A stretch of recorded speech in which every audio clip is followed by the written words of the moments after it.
Guy I'm seeing ended things because I am living in my car. 22F, this is not to hate on him. He had every right to not want to be someone who's homeless. I'm just venting because I'm sad and have no one to talk to. I've been living in my car for about 8 months now. I just went through a few months or absolute hell.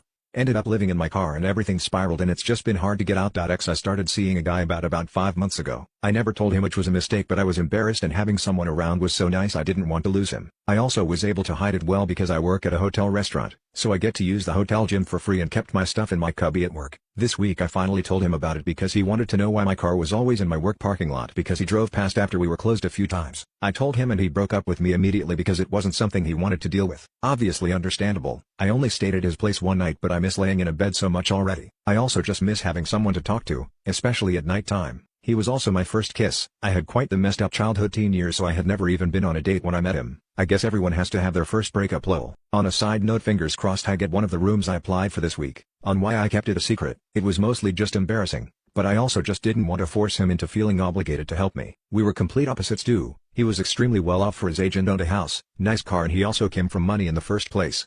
I was in the complete opposite situation obviously, so even when I was planning to tell him I just got embarrassed. I did tell him I had an unstable living situation, but that's as far as it went. Over time I decided telling him would have been worse because I think it would be hard if he didn't want me to stay with him.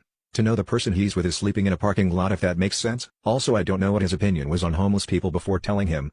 I know it's assumed when people come from money they can be judgmental because they don't know the struggle, so I had that in the back of my mind too, but I do try to give everyone the benefit of the doubt.